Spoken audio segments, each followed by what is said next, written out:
금년은 종교개혁이 일어난 지 500주년이 되는 해입니다. 지금부터 500년 전인 1517년 10월 30일 마틴 루터가 비텐베르크 정문에 95개 조항의 반박문을 걸어 놓은 것이 종교개혁의 깃발이 되었습니다. 종교개혁은 성경적인 교회에서 너무나 벗어나 있던 그 당시의 로마 가톨릭 교회를 다시 회복시키시려는 하나님의 역사입니다. 그래서 하나님은 종교개혁자들을 통해서 성경적인 교회로 돌아오기를 원하셨습니다. 그런 중에 이 종교개혁의 구호가 있었는데 그 중에 하나가 아드 펀테스라는 말입니다. 라틴어인데 근본으로 돌아가라. 근본으로 돌아가야 된다. 성경과 그리스도로 다시 돌아와야 된다는 그런 강력한 뜻입니다. 그래서 이 종교개혁자들이 주장했던 내용들을 5가지로 정리할 수가 있는데 그 5가지가 오직 성경, 오직 그리스도, 오직 은혜, 오직 믿음, 그리고 오직 하나님께 영광입니다. 이 5가지를 종교개혁의 오데 솔라라고도 말합니다. 라틴어로 오직 성경은 솔라 스크립추라 뭐 이런 식으로 되어 있기 때문에 그렇습니다. 저는 이번 주일부터 5주간 근본으로 돌아가야 할 종교개혁의 정신을 설교할 것입니다. 마침 10월이 5주가 있어갖고 이 오직 성경, 오직 그리스도, 오직 은혜, 오직 믿음, 오직 하나님께 영광을 매주 하나씩 할 수 있는 기회가 되었습니다. 오늘은 첫째로 오직 성경의 의미를 나눌 것입니다. 이 오직 성경의 의미는 한마디로 말하면 성경이 우리의 신앙과 삶의 최종적인 권위, 곧 절대 권위라는 고백입니다. 그게 오직 성경의 정신입니다. 왜 이런 것들이 종교개혁의 정신이 되었는가? 가톨릭 교회는 성경이 최종 권위라는 것을 인정하지 않습니다. 그들에게는 교회가 최종 권위입니다. 이렇게 말하는 이유가 그들은 성경이 완전하지 않다고 여기고 있습니다. 그래서 교회의 결정과 교황의 교시와 교회의 전통을 성경의 권위와 동등하게 여깁니다. 더구나 가톨릭 교회가 중세, 정치, 경제, 사회 전반을 장악하고 있던 그 힘 있는 시기에 가톨릭 교회가 말하는 것은 곧 법이었습니다. 그런데도 불구하고 처음으로 가톨릭 교회의 가르침을 그릇된 것으로 거절했던 한 사람이 있습니다. 모든 사람은 각자 성경을 읽을 권리가 있다고 그는 주장했습니다. 그리고 그는 성경을 영어로 번역했습니다. 그분이 바로 존 위클리프입니다. 이 일로 말미암아 위클리프는 교황청의 결정으로 순교하게 됩니다. 이후에 위클리프의 사상에 크게 영향을 받은 보헤미아 지역, 지금의 체코를 말하는데 그 체코에 얀 후스라는 분이 있었습니다. 그는 비성경적인 면죄부 판매를 반대했습니다. 면죄부라는 것은 이렇게 되어 있는, 이렇게 생긴 건데 이 면죄부를 사면 모든 죄가 다 용서받는다고 해갖고 이 면죄부를 사고 면죄부를 가지고 나는 모든 죄가 용서받았다고 말했습니다. 사람들이 그렇게 이 면죄부를 샀어요. 이게 그 당시 면죄부입니다. 이 면죄부를 판 것은 그 당시 바티칸시에 있는 성 베드로 성당을 짓는데 재정이 필요하니까 재정을 확보하기 위한 하나의 방법이었던 것입니다. 그러나 십자가의 보혈로 은혜로 주어지는 이 죄사함과 보혈의 권능으로 자백할 때마다 우리 죄가 씻어지는 이 모든 은혜를 면죄부라는 것으로 판매하는 일들이 성경적이지 않다고 얀 후스는 반대했던 것입니다. 그리고 얀 후스도 위클리프의 영향을 받아서 우리는 체코어로 성경을 읽어야 된다고 주장했습니다. 결국 후스도 교황청에 의해서 이 단어로 정죄되고 결국 화형을 받았습니다. 화형을 당할 때 후스는 이렇게 외쳤다고 합니다. 비록 지금은 너희들이 나를 거위 구이로 만들지라도, 왜 거위 구이라고 했냐면 후스라는 이름의 뜻이 거위예요. 거위. 자기가 화형시키니까 나를 그렇게 거위 구이처럼 불에 태울지라도 100년 후에는 백조의 노랫소리를 듣게 될 것이고 그때에는 그 노랫소리를 잠잠케 할 수 없을 것이다. 그게 화형당하면서 얀 후스의 마지막 말이었다고 전해지고 있습니다. 그런데 후스가 순교한 지 딱 100년이 되었을 때 마틴 루터에 의해서 종교개혁이 시작되었습니다. 지금도 체코의 프라하의 도서관에 가면 거기에 3개 메달이 있는데 첫째 메달은 한 돌로부터 불꽃을 튀기는 잔 위클리프의 상이 있고 두 번째 메달은 그 불꽃에서 불을 점화하는 얀 후스의 모습이 있고 세 번째 메달은 타오르는 횃불을 들고 있는 마틴 루터의 상이 새겨져 있다고 합니다. 이분들은 오직 성경이 무엇을 말씀하시는가, 성경의 진리를 붙들고 성경을 벗어나 있던 영적 암흑기를 빛으로 일깨워 주신 분들입니다. 마침내 중세 영적 암흑은 성경에 계시된 진리의 빛을 통해서 다시 회복되기 시작한 것입니다. 이것은 단순히 지나간 역사가 아니라 오늘도 우리에게 매우 귀한 교훈을 주고 있습니다. 하나님의 진리를 떠나서 인간의 생각과 세상의 교훈과 사람들이 사는 그런 이미 익숙해진 삶을 그대로 살아가려는 우리들에게도 개혁이 필요하기 때문입니다. 우리 개인의 개혁만 필요하겠습니까? 교회도 필요합니다. 교회도 어느 순간에 우리는 이렇게 해왔다는 것이 마치 성경과 동등한 권위가 있는 것처럼 여겨지고 사람들이 이렇게 생각한다는 것이 마치 성경보다 더 큰 가치를 가진 것처럼 교회가 성경이 아닌 것들에 의해서 타락할 수 있는 가능성이 여전히 있기 때문입니다. 이제 우리는 오직 성경에 계시된 진리를 따라 살아야 합니다. 그래야 바른 신앙을 가지고 바른 삶을 살 수 있을 것입니다. 이번 종교개혁이 이 10월이 자기가 하나님 말씀에서 벗어나 있지 않는지 정직하게 살피고 자기가 하나님 말씀이 무엇인지를 깨닫고 하나님 말씀 앞으로 돌아오는 은혜 때가 되기를 축복합니다. 할렐루야. 자, 우리가 성경을 통해 얻는 유익이 무엇일까요? 첫째, 구원의 지혜를 얻습니다. 뭘 얻어요? 구원의 지혜. 얼마 전에 제가 우리 교회 교육부 사역자들에게 이렇게 말했습니다. 미취학부 아기들의 마음에 성경 말씀으로 도배를 하세요. 어린이부 아이들에게는 구원의 확신을 고백하게 하세요. 그리고 청소년부에게는 말씀과 기도로 거룩한 삶을 살도록 강력하게 훈련시켜 주세요. 제가 그렇게 부탁했습니다. 그것이 바로 우리가 또 우리 교회가 해야 할 일이기 때문입니다. 교회는 성경을 바르게 가르쳐서 우리 자녀들이 또 우리 성도들이 예수를 믿게 해야 합니다.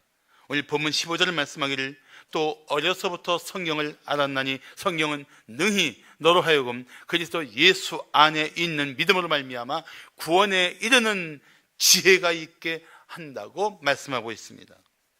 그런데 여기에 어려서부터라는 단어를 한번 보세요. 이 단어는 헬라어로 성경 원어로 이런 뜻입니다. 태아 또는 갓난아기. 부모는 자녀의 구원을 위해서 자녀가 태에 있을 때부터 하나님 말씀을 듣도록 해야 합니다.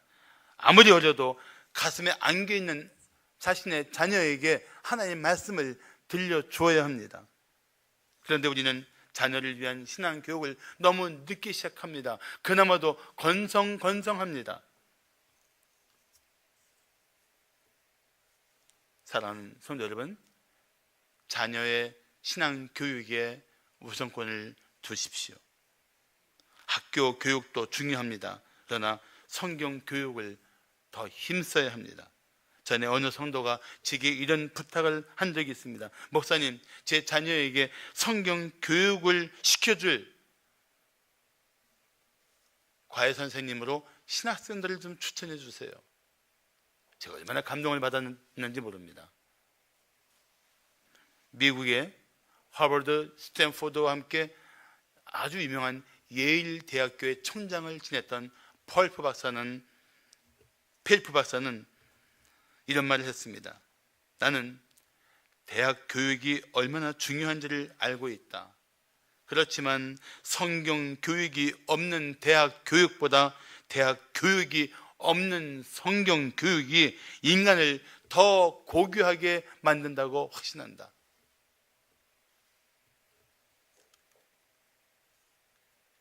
저도 그렇게 생각합니다. 대학을 나왔어도 박사가 되었어도 하나님 말씀이 없는 심령, 예수 그리스도의 영이 없는 심령은 하나님이 창조하신 그 고귀한 삶을, 고귀한 모습을 살아 보일 수가 없습니다. 자, 오늘 15절 한번 다 같이 봉독할까요? 시작. 또 어려서부터 성경을 알았나니 성경은 능히 너로 하여금 그리스도 예수 안에 있는 믿음으로 말미암아 구원에 이르는 지혜가 있게 하느니라. 아멘. 성경에 어떤 지혜가 있다고요? 구원에 이르는 지혜가 있습니다. 그래서 어려서부터 이 성경을 통해서 예수 그리스도 안에 있는 믿음으로 말미암아 구원을 얻게 하는 것이 성경의 유익인 것입니다. 죄에 빠진 채 태어난 자녀들이 구원을 받을 지혜는 오직 성경에 있습니다. 자녀들이 아무리 공부를 잘하고 세상에서 성공적인 삶을 산다고 하더라도 생명이 없다면, 하나님과의 관계가 단절되어 있다면 그건 참으로 끔찍한 일이 아닙니까? 자녀들이 어릴 때부터 성경을 알게 하십시오. 그리고 성경을 통해서 구원에 이르는 지혜를 깨닫고 예수를 마음에 영접한 구원의核心 가운데 살게 하십시오. 성경이 바로 그 구원의 지혜이신 예수를 믿고 구원받게 하는 진리가 있기 때문입니다. 그래서 요한복음 20장 31절을 말씀하기를 오직 이것을, 이 성경을 기록하면 너희로 예수께서 하나님의 아들 그리스도이심을 믿게 하려 하며 또 너희가 믿고 그 이름을 힘입어 생명을 얻게 하려 함이니라. 예수를 믿는 자만이 영생을 얻을 수 있습니다. 성경은 그것을 기록해 주었고 어디서도 발견할 수 없는, 깨달을 수 없는 구원에 이르는 지혜를 계시해 주고 있는 것입니다. 사랑하는 성도 여러분, 자녀들이 이 시대를 이기는 믿음으로 살기를 원한다면 먼저 구원의 확신을 갖도록 도와주십시오. 그래야 믿음을 가진 성도답게 살 수 있을 것입니다. 그런 간절한 마음이 있다면 부모들부터 먼저 날마다 하나님 말씀인 성경을 가까이 하는 삶을 살아야 합니다. 성경을 통해 나타나신 구원의 이름 예수를 믿어야 합니다. 그러면 당신의 가정은 구원의 즐거움으로 충만한 가정이 될 것입니다. 자, 우리가 성경을 통해 얻는 유익이 무엇일까요? 둘째, 하나님의 사람으로 성장합니다. 세계적인 고고학자인 찰스 시어 박사가 교통사고를 당해서 병원에 입원했습니다. 중상이었습니다. 그래서 아주 깊은 무의식 상태에 빠져 있었습니다. 주치의는 맞았습니다. 희망이 없습니다. 만에 하나 이분이 소생하더라도 정신이 온전치 못할 것입니다. 안타까운 사고 소식을 듣고 신학 대우관장이 이 시어 박사를 문명했습니다. 그런데 산소 마스크를 쓰고도 뭔가 중얼중얼 하는 걸 보고 귀를 기울여 들었습니다. 깜짝 놀랄 일이었습니다. 사실 시어 박사가 무의식 중에 시편 1편을 히브리어로 암송하고 있었던 것입니다. 저는 이 이야기를 들으면서 이런 생각했습니다. 무의식 중에도 하나님 말씀을 암송할 정도라면 그 마음이 하나님 말씀으로 충만했다는 증거가 아닌가? 의식하지 않고도 그 마음속에 가득한 하나님 말씀으로 그 심령이 충만했던 뜻이 아닌가?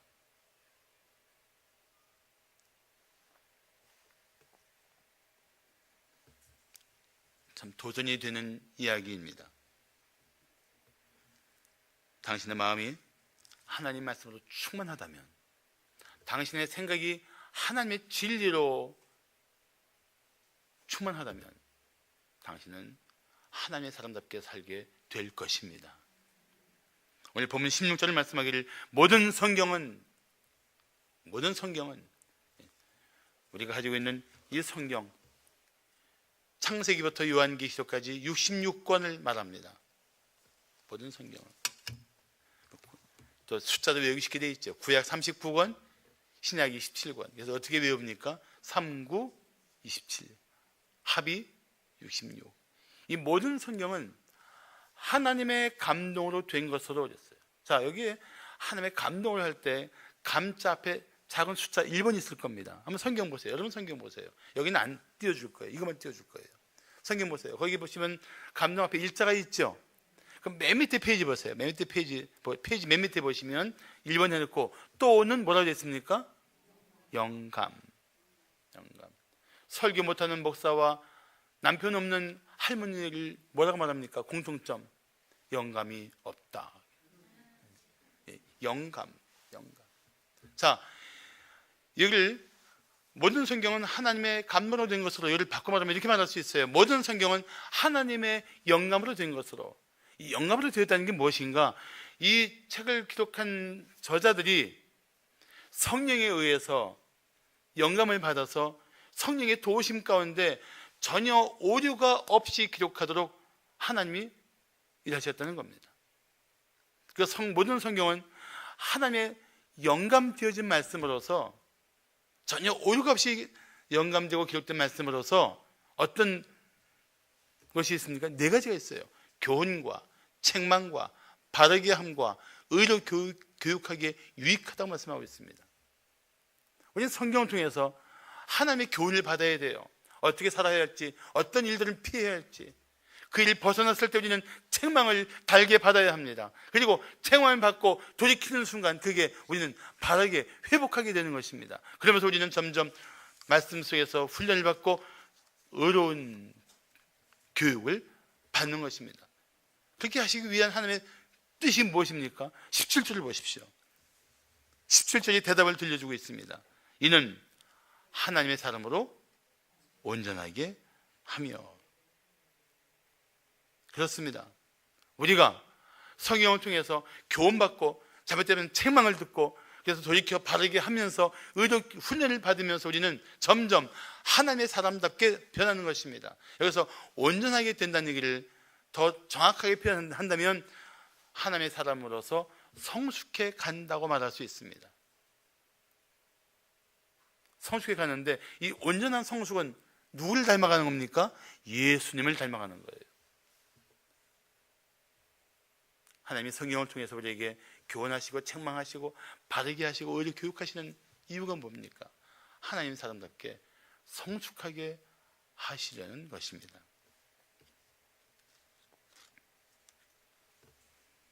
구원받는 진리도 성경에 있고 구원받은 성도로서 하나님의 사람답게 성숙해가는 원리도 오직 성경 속에 있습니다. 그렇다면 우리가 날마다 성경을 가까이 하는 것이 당연한 일이 아닙니까? 그런데도 우리는 너무 성경을 멀리하고 있습니다.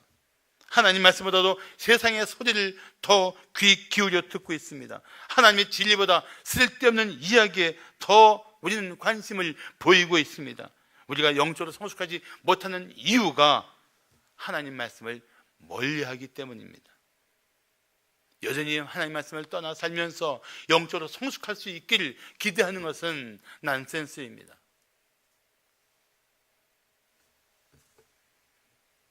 하나님 말씀을 통해서 영적으로 성숙하지 않으니까 우리는 죄에 빠지고 세상의 유혹에 휘청거리는 것입니다.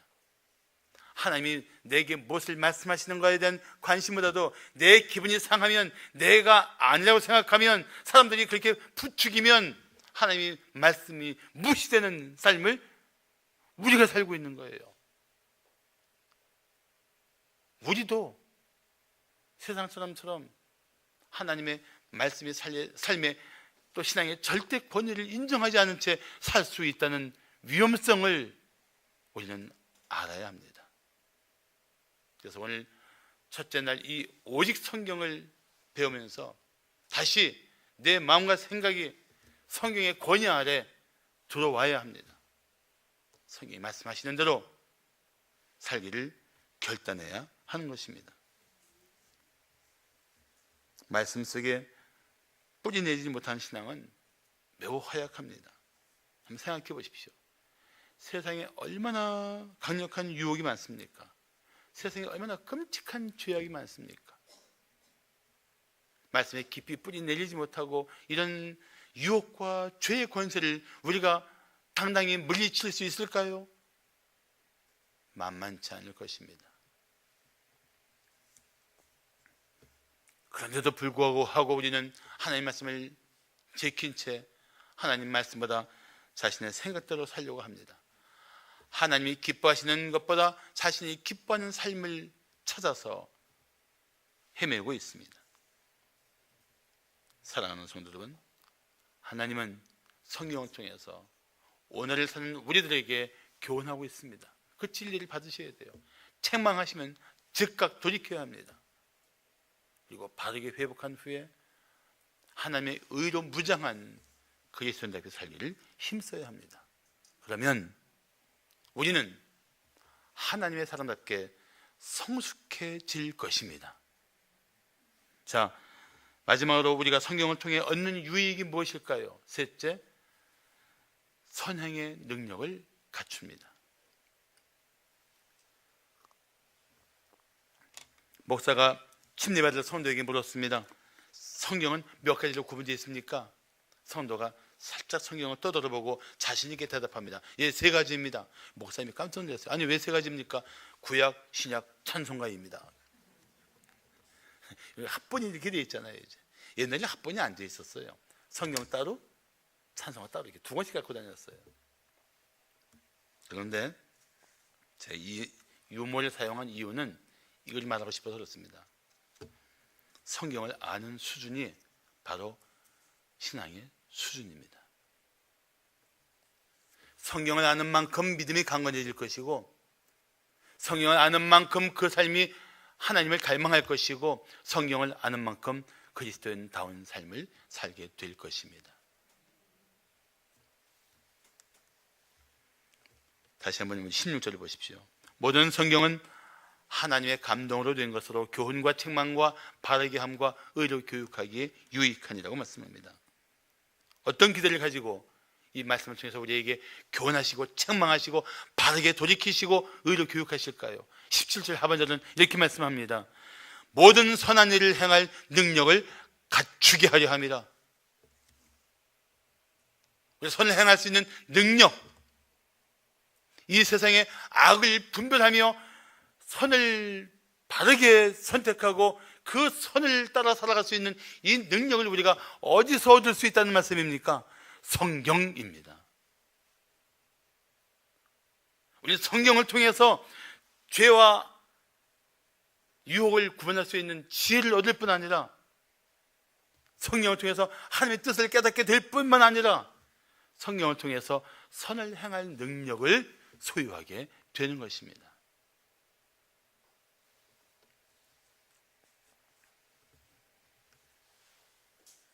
사랑하는 성도 여러분, 믿지 마십시오. 우리가 이 세상 어디에서 과연 하나님이 기뻐하시는 삶을 살 수 있는 지혜와 능력을 얻을 수 있습니까? 성경입니다. 하나님 말씀인 성경 속에는 하나님의 지혜가 충만하고 그 말씀을 따라 사는 이들에게는 하나님의 능력이 함께 하실 것입니다. 그러므로 성경의 진리를 따라 살면 죄를 이길 수 있습니다. 유혹을 뿌리칠 수 있습니다. 예수님도 사탄의 시험을 받으실 때 그분이 하나님으로서 그 권세를 가지고 귀신을, 사탄을 이길 수 있었지만 예수님은 일부러 우리에게 본을 보이시기 위해서 하나님의 말씀으로 사탄의 유혹을 물리치셨습니다. 마치 우리에게 이렇게 말씀하고 있는 것 같지 않습니까? 보아라, 내가 하나님 말씀으로 사탄을 이긴 것처럼 너희도 하나님 말씀으로 사탄의 유혹을 이길 수 있다. 승리하라.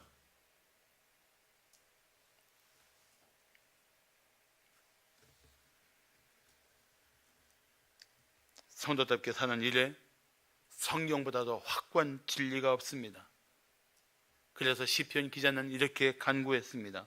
내가 전심으로 주를 찾았사오니 주의 계명에서 떠나지 말게 하소서. 내가 주께 범죄하지 아니하려 하여 주의 말씀을 내 마음에 두었나이다. 내 마음에 두었다. 영어로는 이렇게 하고 있습니다. Keep in my mind. 내 마음에 새겼습니다. 꽉 붙들었습니다. 선한 일을 행할 능력을 갖추고 싶습니까? 죄에 휘둘리지 않고 유혹과 맞서 싸우며 살기 원하십니까? 그렇다면 하나님의 진리 성경 말씀을 여러분 마음에 품으십시오. 여러분 마음과 생각이 성경의 진리를 따라 움직이도록 하십시오. 그리고 하나님께서 당신에게 성경을 통해서 무엇을 말씀하시든지 그대로 순종하십시오. 그러면 당신은 모든 선한 일을 행할 능력을 갖추게 될 것입니다. 우리는 더 이상 우물쭈물할 때가 아닙니다. 이제부터 성경을 더 가까이 하면서 하나님이 내게 무엇을 말씀하시는지, 내가 하나님 뜻을 따라 살고자 하는 이 내 심령에 하나님이 무엇을 밝혀주시는지 그 말씀을 붙들고 살아가시기를 축복합니다. 이것이 오늘 이 종교개혁 500주년이 맞는 이 10월의 첫 주일에 우리가 결단할 일입니다. 전에 영국에서 나오는 주간지 브리티시 위클리 잡지에 이런 글이 실렸습니다. 들어보세요. 목사들은 설교에 상당한 비중을 두고 설교 준비에 많은 시간을 보내는 것으로 알고 있습니다.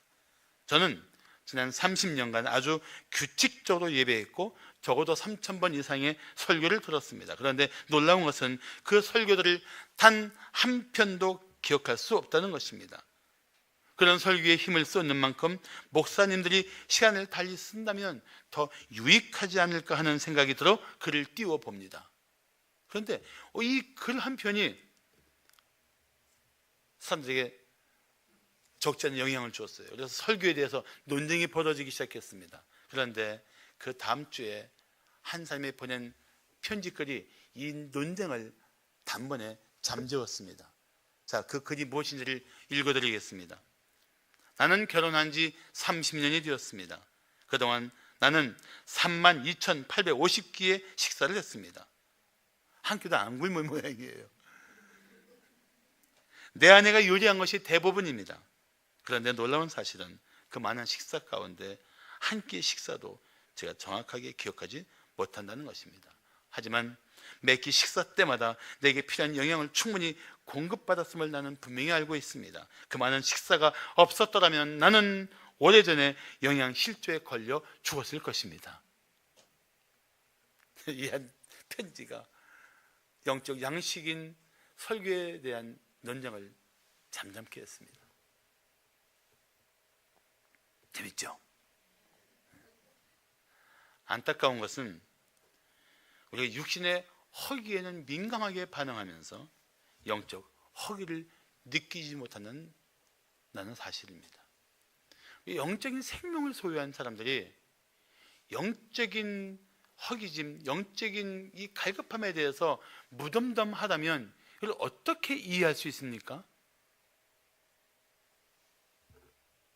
한 끼를 못 견뎌하면서 월요일부터 토요일까지 성경 한 번도 떠들어 보지 않고 하나님의 음성에 대해서도 갈망하는 마음이 없다가 주일날 겨우 성경 본문 하나 딱 읽고 또 한 주간 살아가는 것은 거의 기적에 가깝지 않습니까?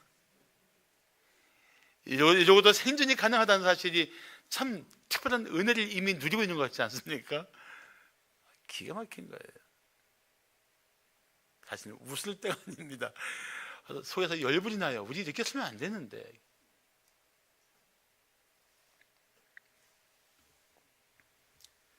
정말 영적으로 살아있다면 어떻게 우리의 영적인 기근을 무시하고 살 수 있겠습니까? 아모스 8장 11절을 말씀합니다. 주 여호와의 말씀이니라. 보라, 날이 이를지라 내가 기근을 땅에 보내리니 양식이 없어 주림이 아니면 물이 없어 가람이 아니요 여호와의 말씀을 듣지 못한 기갈이라고 말씀하고 있습니다. 여러분, 하나님 말씀을 듣지 못한 영적 기갈을 두려워할 줄 알아야 합니다. 아파할 줄 알아야 합니다. 그것 때문에 고통스러움을 느껴야 합니다. 영적인 생명이 있다면 말입니다.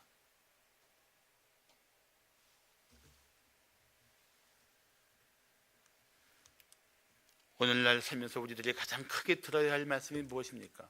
하나님의 말씀입니다. 하나님이 말씀하시면 우리 이성과 경험, 판단을 다 제껴놓고 그 말씀에 귀를 기울이며 그 말씀을 따라 살기를 결단해야 합니다.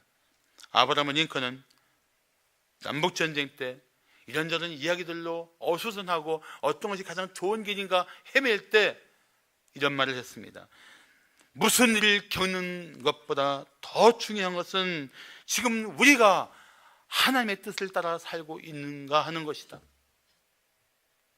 삶이 혼란스러울수록, 고통스러울수록, 이런저런 생각들이 내 마음을 혼란스럽게 할수록 우리는 근본으로 돌아가야 합니다. 아드 푸안테스, 근본으로 돌아가야 돼요. 근본으로. 그 근본을 어디서 찾아야 합니까? 성경이에요. 성경. 하나님 말씀으로 돌아와야 돼요. 지금이 바로 그럴 때입니다. 우리는 지금 하나님 말씀을 너무나 많이 떠나 있고 벗어나 있습니다. 교회가 그렇고 우리가 그렇습니다. 종교개혁 500주년에 우리가 다시 개혁을 부르짖고 개혁의 깃발을 들어야 할 때라는 사실을 생각해야 할 것입니다. 그렇습니다. 우리는 어떤 일을 겪더라도 하나님의 말씀대로 살기를 힘써야 합니다. 어떤 희생을 치르더라도 성경에 계시된 하나님의 진리를 따라 살아야 합니다.